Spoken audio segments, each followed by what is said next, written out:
Hello, hello, hello, and welcome back to another episode of the Believe in Lions podcast. That's BLEAV right here on the Believe Network. And of course, this is another Victory Monday episode. The Lions are headed to the NFC Championship game. They knock off the Tampa Bay Buccaneers. They will be taking on the San Francisco 49ers. And I am joined, as always, by a man who got to watch the Lions beat the Buccaneers live and in person, a man who's planning to head to San Francisco to see them hopefully capture another victory, a man who has a couple interceptions for the Lions in his career, knows a thing or two about winning. It's the one, the only, Glover Quinn. What's up, man? Uh, What is up? Not too much. I am just loving life right now. What a game it was yesterday. A lot of stress at times, but just so fun to follow along. And we were right heading into this. This was going to be a tough game, and the Lions just come out on top. Yeah, I mean, I thought the game went exactly kind of how, at least I thought it would go. I thought the game would be tough.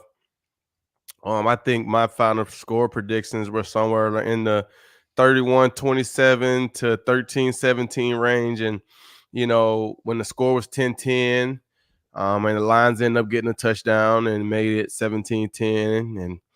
And I felt like it would just be one of those games back and forth, and the Lions would get a couple of scores later in the game and win by 10 to 13 points. And although it ended up being only 8 points, but the game went kind of how I thought it would go.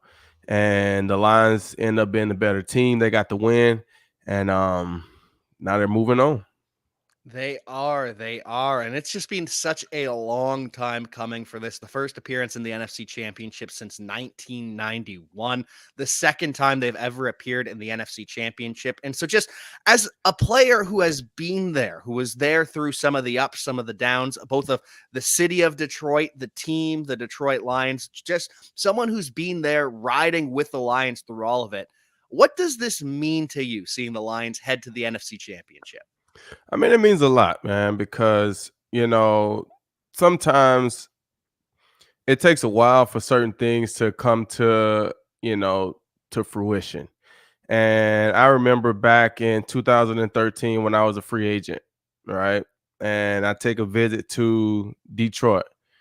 Detroit was the first team that called me in a tampering period. They wanted me to come out. And like I've told this story many times, I had no intentions of signing with Detroit when I first took the visit.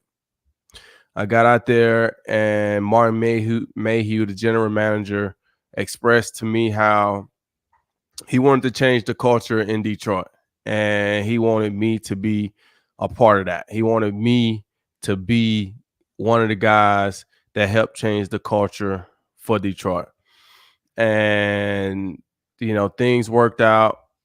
I ended up signing in Detroit, and it was the start of that trying to change the organization.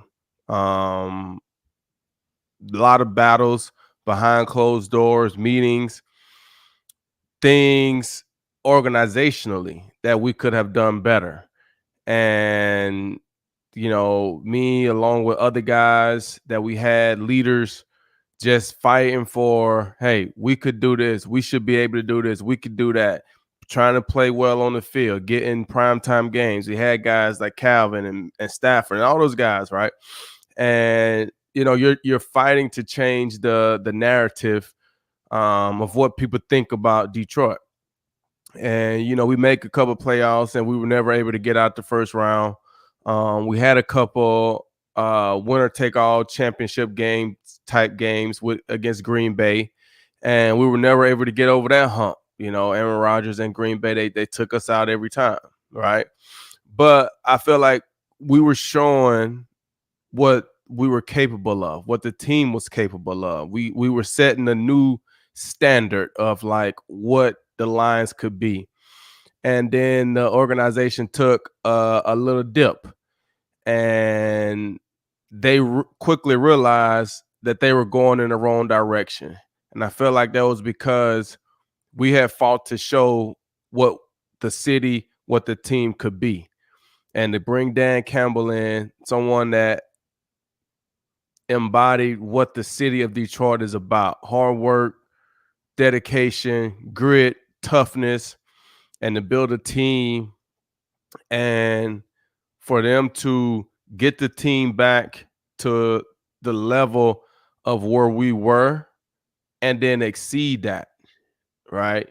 To have the right group of players, young players, older players, and to win a division title, to win a home playoff game, to win a divisional playoff game, and to be in the NFC Championship game, it's a huge deal. It's great to see because, like I say, there's a lot of people that come before you that you stand on their shoulders, right?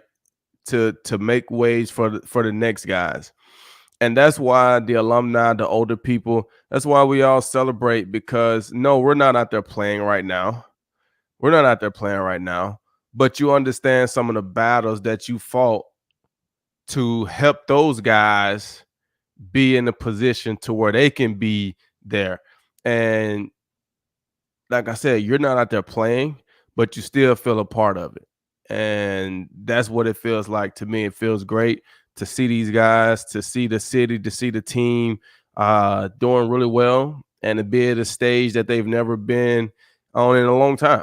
I guess, you know, the last time I guess was 1991, I think, when they was in the NFC title game. So to see that is just amazing, and to be a part of it, to be at the games, to witness it all, it's been really, really, really, really cool for And it's sure. so cool seeing all the guys from your era of the Detroit Lions come back and return and hang out and watch this team. You guys like Golden Tate, Calvin Johnson, Stephen Tully, DeAndre Levy. You could tell you had a pristine, just an amazing group of guys with you in Detroit. You could see it was heading in the right direction, and it didn't pan together. And so now for it to go through that time where you could see the hope coming, have it go back down for a couple years there, and now just to rise back up. It is just so special, both for the team, for the city of Detroit, and just so happy for all of these fans.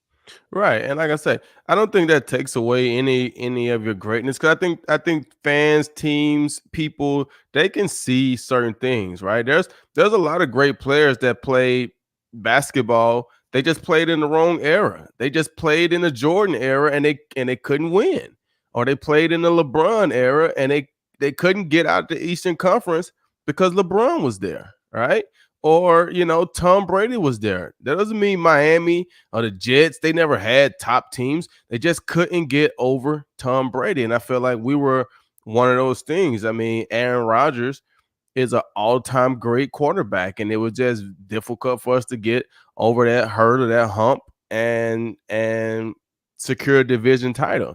And I'm not taking anything away from anybody. That was just a part of what it was for us. But these guys are playing at a high level. Their offense is executing at a high level. The defense has gotten better and better and better. And although they sputter at times, but that's a part of football. That's a part of everything. I mean, you're gonna have some ups, you're gonna have some downs. It's just about battling through all of it and fighting through it and being a team, right? The team picks each other up when one group is not doing what holding up their end of the bargain. That's a part about being a team. And so I think they're playing as well as anybody in the playoffs right now. I think offensively, defensively, special teams wise, they've probably been the most solid team in the playoffs. I mean, I know the Ravens and the 49ers only played one game, but I think they looked better than the 49ers. That's not saying that they're going to beat the 49ers, but I think they looked better than the 49ers. The Ravens looked really good on Saturday. The Chiefs, the Chiefs has been battling and finding ways to win, and that's what the playoffs is all about. And so I like where the lines are. I'm excited for those guys. And like I say, I already got my flight booked to San Francisco. I booked it last weekend. When we won the first game, I went head on and booked my flight for San Francisco because I felt like, hey, San Francisco is going to win, and that's where we're going to have to go. So I'll be in San Francisco just trying to find the right tickets for the game. But I'll definitely be in the city for sure. And I absolutely love that you felt confident enough to book those tickets ahead of time because that's not something that you normally do. You're usually pretty cautious with that kind of thing, which is why you also didn't announce it publicly. You didn't want to make it seem like you were trying to jinx the Lions, but you just knew, you could just feel it that this is a special team coming together at the right time. And they played like it against the Buccaneers. Now, there were highs and there were lows, but early in the game, it was the defense that was making plays, keeping the offense in it. And then as the game goes on, the offense starts to pull away. The special teams were on point as well. Just everything coming together for the Detroit Lions. Yeah, it really did. Getting a turnover early, um, just that's a big momentum. Crowd, just big time, right? That's huge. Getting touchdown early, that's huge. Getting a field goal, going up 10-3, right? And then you give up a touchdown. Now it's tough game, right? You're going into halftime, it's a tie ball game. I think 10-10 at the half. And I think they got ball after half. And then you come out and you get a big stop. And then you end up going to score and scoring again, right? However it went. And so, you know, it was just, I mean, it's just so undescribable, what it felt like just being there and watching and seeing it all unfold. And the one thing that I saw early in the game that had me a little concerned, especially early in the game, is how we were playing Mike Evans, because we were leaving Cam Sutton one on one with Mike Evans a lot. And he made a couple plays. I mean, the touchdown that they got right before the half, you know, Mike Evans had two big catches on that drive alone for probably 60 yards, right? Had the one down the sideline like they were in some form of cover two or some form of something where he was able to get wide open down the sideline, and then he beat Cam Sutton over the top. I didn't really like that, because I mean, Mike Evans has done it for a long time. We know that going into the game. And so to see that we had him one-on-one a lot, that was, concerning. But they also showed a lot of confidence in Cam that they felt like he could do it. And I thought for the most part he held up.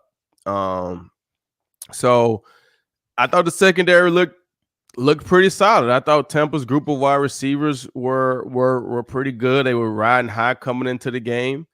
And I thought they did a great job of tackling in space. They did a great job of keeping the big plays off of them outside of a couple. And they were able to get a couple turnovers defensively. And I think that was huge. They had one play defensively when Aiden Hutchinson got the sack. Baker wanted to throw a quick slant, and the linebacker or the D lineman, one of them bagged up right into that window and made him pull the ball down, and it allowed Aiden Hutchinson to get a sack. That knocked him out of field goal range and made them punt the ball. Those are huge plays in the game. Huge plays. And they don't go on the stat sheet as a turnover, but it's essentially a turnover. At least it's a 3-point swing. You go from kicking a field goal, probably getting 3 points. Let's call it a 2.5-point swing. Maybe you missed a field goal, but that completely changes the complexity of the game, forcing that back up, getting pressure on Baker Mayfield. And Baker played very well yesterday. He was slinging it, but there were times you could tell he wasn't thrilled being out there. When after that sack by Aiden Hutchinson, the unblocked one, he was on fire. And after that interception early in the game as well, when CJ flips the ball back to Baker, you could tell he starts thinking, do I really want to be here? And now he battled back, he rallied, but you could tell that the Lions were getting to Baker Mayfield. Oh yeah, I mean, you could tell. And that's a big stage, man. And Baker tried, and he did a good job. And the back and forth throughout the week with him and CJ, that's a part of the game. I mean, I'm sure they've had some battles throughout, and for CJ to get an interception early in the game, it's a good tone setter. And he tossed the ball to Baker. I didn't see that during the game. I saw it on social media. Hey man, that's his personality. That's how he like to play the game. Me personally, I'm keeping the ball. I'm not tossing it to anybody. I need all the ball that I caught. I need them. I need the heads on the wall. Is what I used to call them. Bring it to me. Um, but that's his personality. That's how he plays, and the team rallied behind that, and that was a huge moment early in the game. It's a tone setter. Those are things that just sets the tone of how we're here to play today. And I thought it was a great job. And it always feels good when you have a little banter, a little talk back and forth, and then you make a play early in the game. Like, it always feels good, because I'm pretty sure if Baker would have threw a touchdown on him or a big play on him, he probably would have had something to say as well. So that's just a part of it.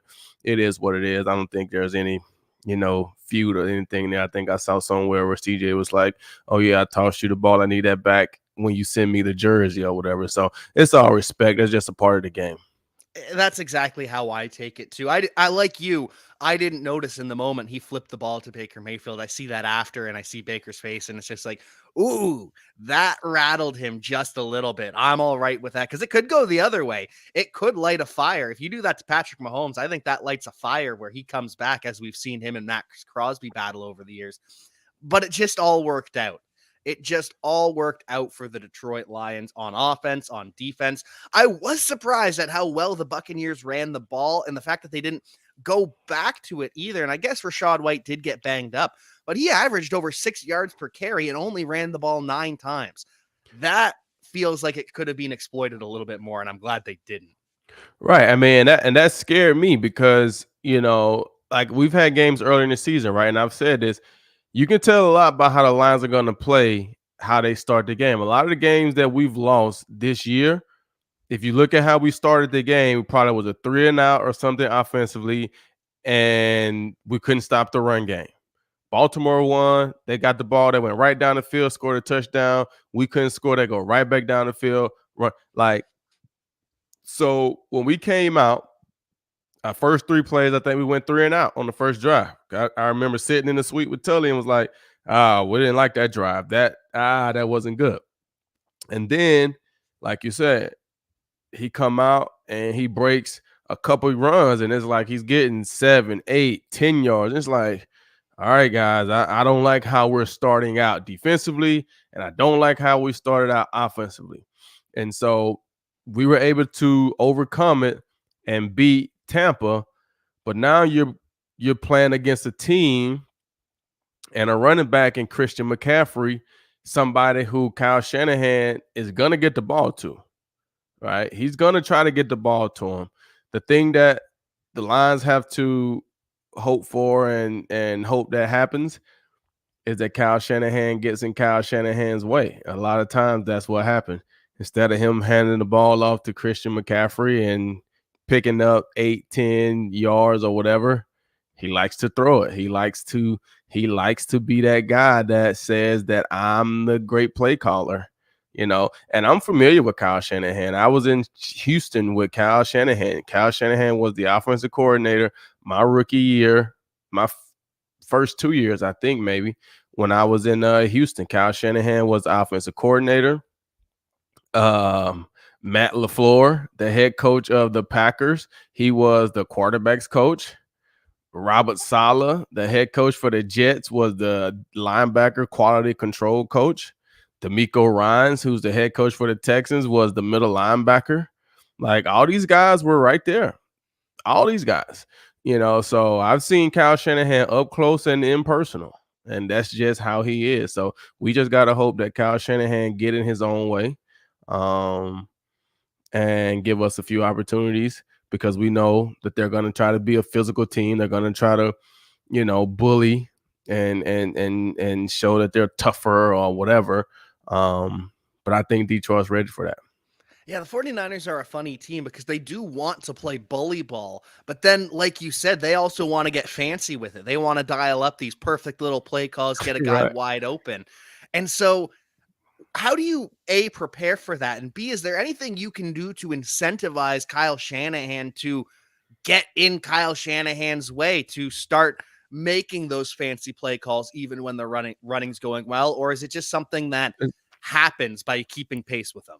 Yeah, just something that happens. It's just Kyle Shanahan's going to be Kyle Shanahan. It's just what Kyle's going to do.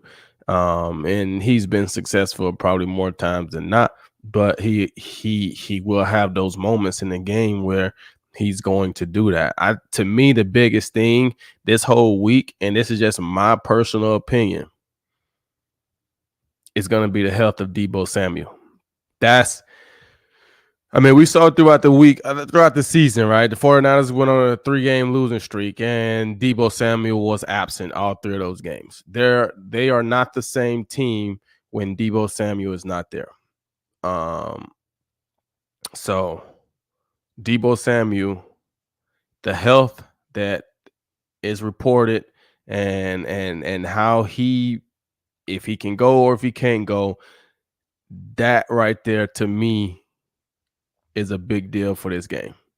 It is a massive deal for this game. And we even saw it against the Packers. The offense, they were still able to move the ball, but it wasn't as efficient. They weren't able to march the ball down the field like they were early in the game because he went out, but Deebo was already looking like he was on his way to a special day. And with Deebo Samuel, it's not even just about what he does with the ball in his hand, because they do, you want to call it window dressing or whatever, but they do so much motion, so much different things. They'll bunch him to one side, throw him to the other side, because they know your eyes are on Deebo Samuel. So the stuff he does off ball is going to be a lot different if he's out there. Oh yeah, he just opens up so much for your offense because it's just another person that you have to have eyes on.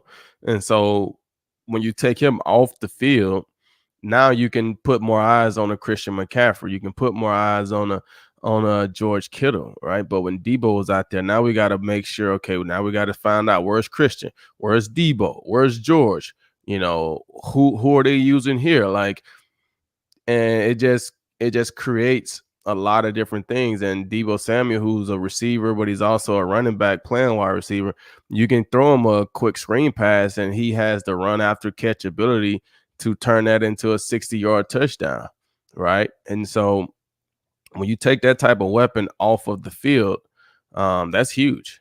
And like I say, and I don't know why or if he's just that dynamic.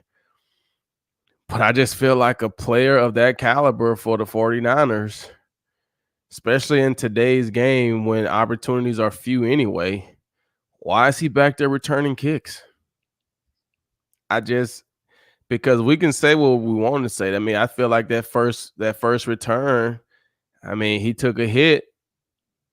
I'm not saying that woke that shoulder up, but it possibly could have.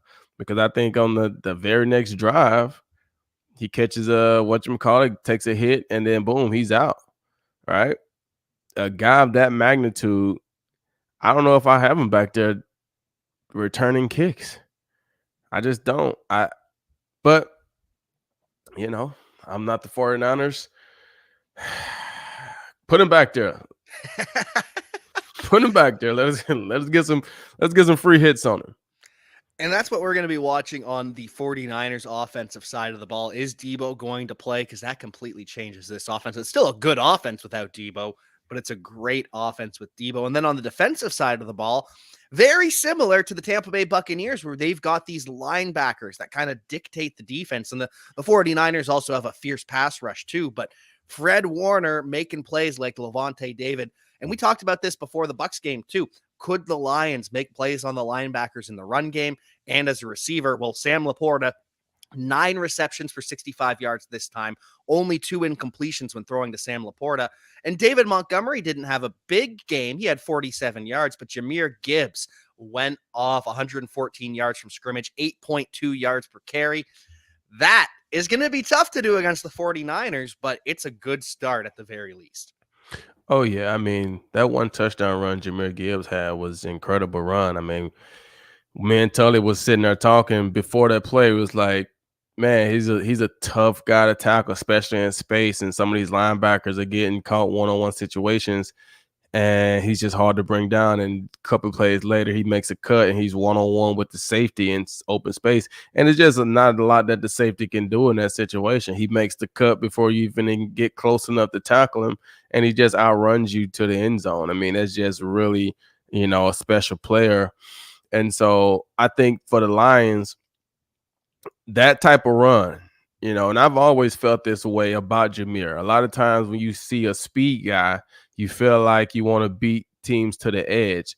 Well, when you're running to the edges, that means the field gets cut off because there are sidelines. And all these defenses are really fast. The linemen, the linebackers, the secondary, all these guys are really fast. So it's very difficult to beat teams just running sideways and things like that. The best run games are guys that can get downhill, one cut, and get north and south. And although Jameer Gibbs is a shifty, fast guy, you would think getting him on the edges and this and that, I think he's a very good downhill runner. He gets the ball, he sees a hole, he can put his foot in the ground, and he's getting north and south. You look at Christian McCaffrey, a lot of his best runs are when he's getting north and south. Those type of runners, when you can get downhill and put your foot in the ground, make one guy miss, and now you're up into the secondary, those are tough guys to handle. I mean, I think defenses like when you run sideways. We like when the running backs are running sideways because they don't have their shoulders facing us, so they don't have any power. They don't have anything because they're running sideways, right? You look at Jameer Gibbs and say, oh man, he was able to stiff arm Antoine Winfield Jr. like that and just throw him to the ground. He had no power. He's running sideways. When you're running sideways, you have no power. That's how Derrick Henry, that's how they stiff arm all these guys. They get them going, they get to their quarter, now they're running sideways, and it's easy to just get up under, use their momentum, and just throw them out the way. And so we like that when running backs are like that. We like when they're running sideways. It's an easy tackle. They have no power. But when they're coming straight downhill, those are harder tackles, especially guys that are fast, that can make a move, and they're gone in the blink of an eye. And so I really like that type of run style for Jameer Gibbs. And so I think if we can come downhill like that on the 49ers, that's going to at least make those linebackers have to come down here and respect that. And that's going to open up things for Sam Laporte. That's going to open up stuff for Amon-Ra St. Brown. That's going to open things up. You're going to put a lot of pressure on a Fred Warner. It is. And that really feels like it's going to be the key for the Detroit Lions offense is, can we get the play action game going because we got the run game going, which then opens up the shots down the field, those big plays. Glover, I am so excited for this one. I am so thrilled about the fact that we beat the Tampa Bay Buccaneers, that we will be heading to San Francisco for the NFC Championship. Do you have any final thoughts on the Bucs game, the 49ers, the NFL, Detroit? Just what are the final things that Glover Quinn's got on his mind here today? Well, I just feel like, for the city of Detroit, we played the Lions played the last home game, right, of the season. And I think, the fans came out all year, starting from the opening night in Kansas City. And they supported this team on the road, at home. And, it ended yesterday in a big win for the organization. I think, the things that you're seeing is, I remember towards the end of my time when I was in Detroit, the ownership was started to make a concerted effort to be involved, to be around, to come to practices, to come to the building, to be like, they really made an effort. And I think it's changed a lot within the organization, for sure. And to see the city of Detroit, the team, the organization finally get an opportunity to be on this stage. And I was talking with a guy yesterday, and I was telling him that sometimes things happen and you're not ready infrastructurally for it to happen. And sometimes things happen when you're ready. And I feel like the city of Detroit was ready now. They've put a lot of money into the city downtown. It's really nice. It's a really nice city. It's nice enough. They're having a draft there this year, right? The city has came back. When I first went to Detroit in 2013, I don't know if the city was ready for that. I don't think. I mean, they was having the bankruptcy stuff. They was having this. They was having. It was a whole lot going on in Detroit back in those times, and I think now they've put a lot of effort and energy into bringing such a historical city back to what it needs to be, and for the football team to have this type of year and to get that national attention in a great way for the city, I think it's been huge. And so shout out to the city of Detroit, shout out to the Lions organization. And hey man, we're going to the NFC Championship game. And and I don't want to be one of those guys that's like, hey man, whatever happens, hey, it's been a great season. No, we're here for a reason.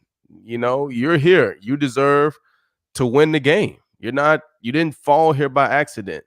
You're here because you earned the right to be here. So let's just not be happy that we're here. Might as well go ahead and win it.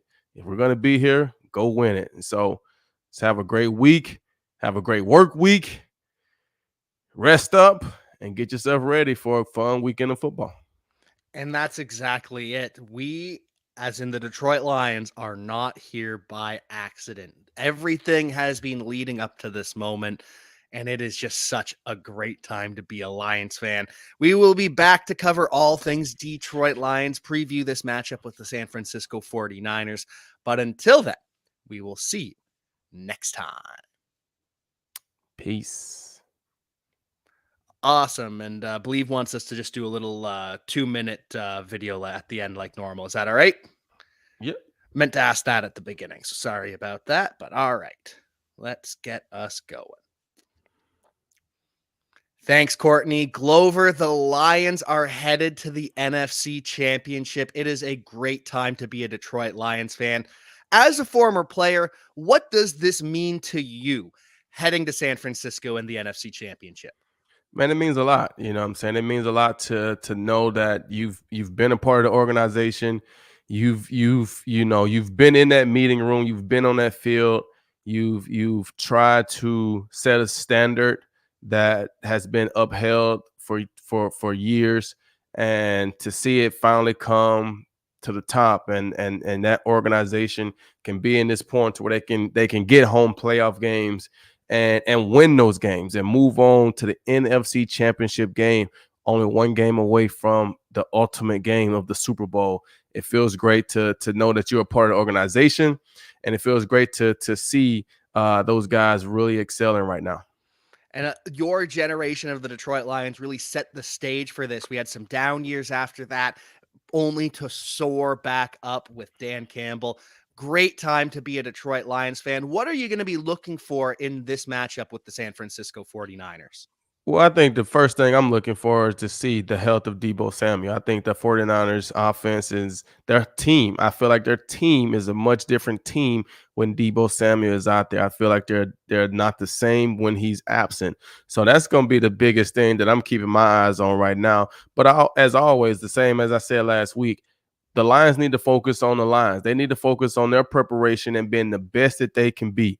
Doesn't matter who shows up for San Francisco. If you prepare and you play to the best of your ability, then you're okay with how the game goes. You don't want to leave that field feeling like we didn't play our best game. If you feel like you played your best game, you can be happy with the results. And I think they'll do that. But I'm keeping my eyes on what's going on with Deebo Samuel. And that's going to play a big factor of the 49ers putting up points. We know the Lions can put up points with anyone. Do you have a final score prediction at this point? Oh, man, this is early. I don't have a final score prediction, but I do think it will be a close game. I think it'll be an epic game. I would say at least within at least 3 points. I don't have a prediction right now. I'm definitely going with the Lions. But I just throw one out there right now. I'm going to go 24-21. 24-21. The Lions get an epic victory and push their ticket to the Super Bowl. Back to you, Courtney.